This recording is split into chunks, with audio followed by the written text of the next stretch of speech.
Second SLST চাকরি প্রার্থীদের পাখির চোখে স্বাগত।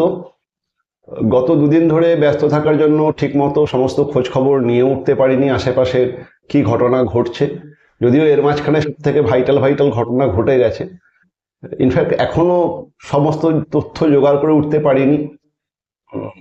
যাই হোক, যেটা বলার, কিছুটা সময় আমার লাগবে, তারপরে চিন্তা ভাবনা করে তোমাদেরকে আবার বিভিন্ন রকম তথ্য পরিবেশন করব।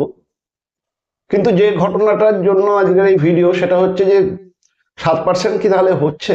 7% হচ্ছে, মানে সেকেন্ড এসএলএসটিতে 7% হচ্ছে তো আমরা জানি। সেকেন্ড এসএলএসটিতে কি 7% হচ্ছে? সেকেন্ড এসএলএসটিতে আমি বলেই দিয়েছি যে কেন 7% হবে। ইনফ্যাক্ট আমি সবার আগে বলেছি, বাকিরা এইসব নোটিশ ফোটিস পড়ে কি বলেছে আমি জানি না। আমি তোমাদেরকে অনেকদিন আগেই বলেছি যে আমি যেটুকু বুঝি তাতে 7%ই হয়, এবং আমি খুব একটা খারাপ বুঝি না। এটা হলো আসল কথা। 7%ই হওয়ার জায়গা সেকেন্ড এসএলএসটির জন্য একদম তৈরিই আছে। সব থেকে বড় কথা, এইসব 7% সেকেন্ড এসএলএসটির জন্য তৈরি আছে কি নেই তার থেকে ইম্পর্টেন্ট হচ্ছে সরকার কি চাইছে।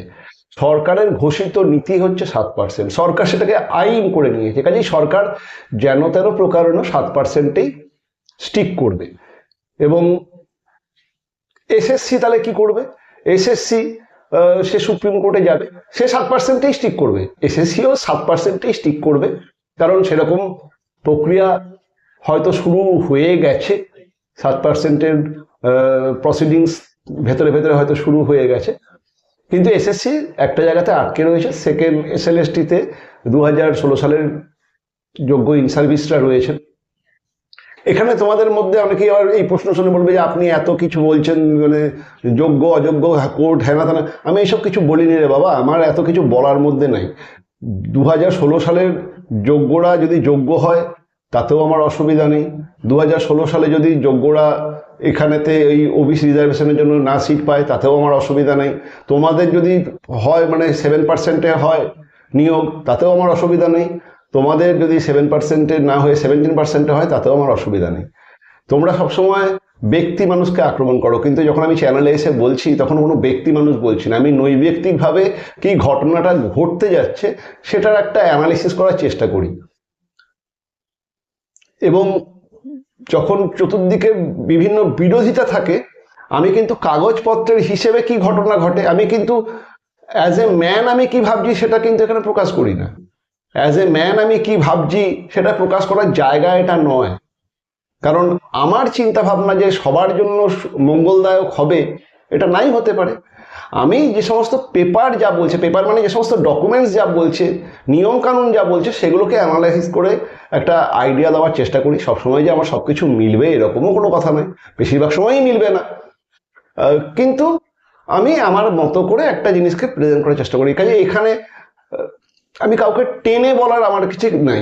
সব থেকে বড় কথা, আমি এইগুলোর মধ্যে জড়িয়েই নেই। আমি এত টেনে মানে কাউকে খুব ভালোবেসে বলবো, কাউকে আমি ভালোবাসবো না, এরকম ব্যাপার আমার ক্ষেত্রে থাকবে কেন? ঠিক আছে?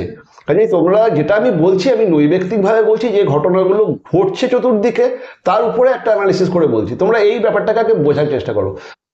সরকার 7% রিজার্ভেশন চাইছে, এবং সেকেন্ড এসএলএসটির জন্য 7% রিজার্ভেশন যুক্তিযুক্ত। একদম খোলাখুলি বলছি আমি, সরকার 7% রিজার্ভেশন চাইছে, সরকারের সেটা ঘোষিত নীতি, সরকার সেটা আইন করে ফেলেছে, এবং মানে বিধানসভায় পাশ হয়ে গেছে, রাজ্যপালের সই হয়ে গেছে আইন।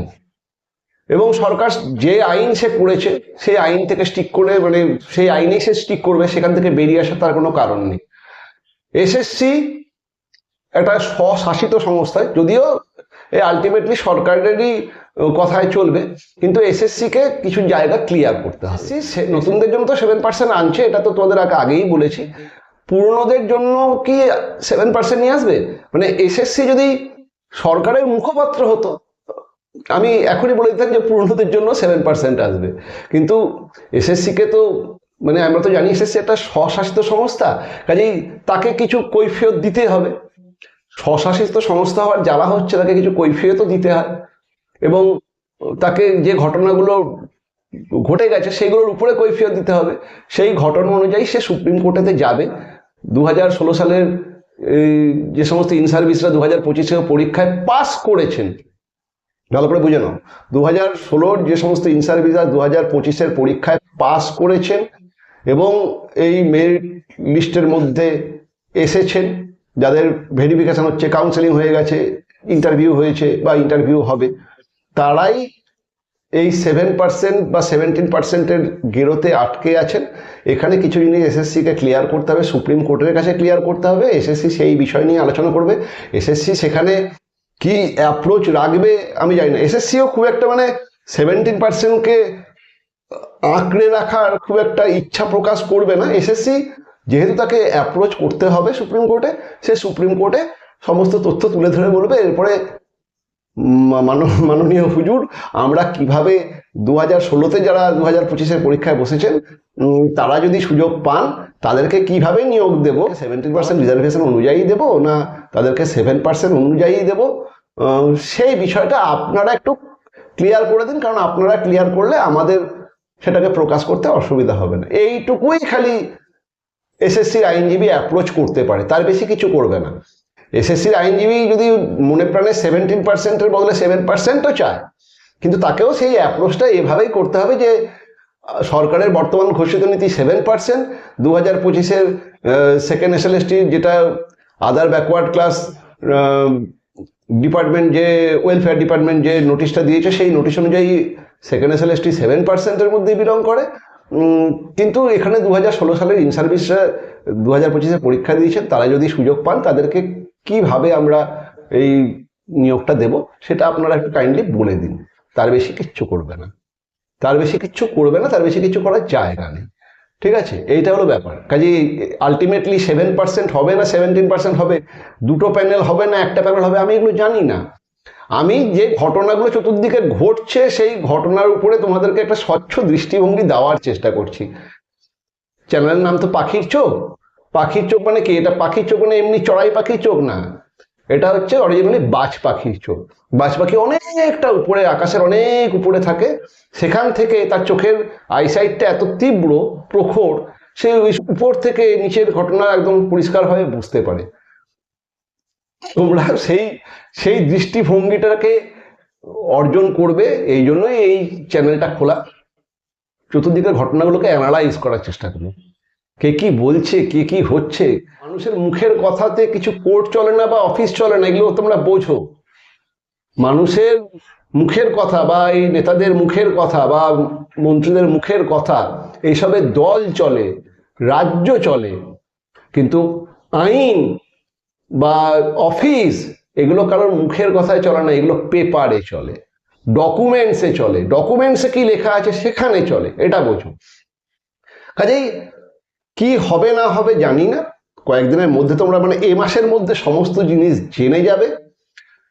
আমাকে যদি তোমরা বলতে বলো যে কোনটার আশঙ্কা আমি করছি, তাহলে আমি বলবো যে হিসেবে 7%ই আসার কথা, সবার জন্যই তাই আসার কথা। এরপরে যদি এসএসসি কোনোভাবে সেটাকে মানে 2016 ইন সার্ভিসদের জন্য যারা 2025 পাস করেছেন তাদের জন্য ম্যানেজ করতে পারে, সেটা ওয়েল অ্যান্ড গুড, সেটা সুপ্রিম কোর্ট ডিসিশন দেবে। কিন্তু তার বেশি মানে যদি সুপ্রিম কোর্ট কিছু না বলে তাহলে এসএসসি 7%-এই সমস্ত কিছু করবে, এবং 7%-এর কাজ অলরেডি শুরু হয়ে গেছে, এবং তার মাধ্যমে প্রচুর জন 2016 সালের যোগ্যরাও ছিটকে যাবেন, প্রচুর জন ছিটকে যাবেন।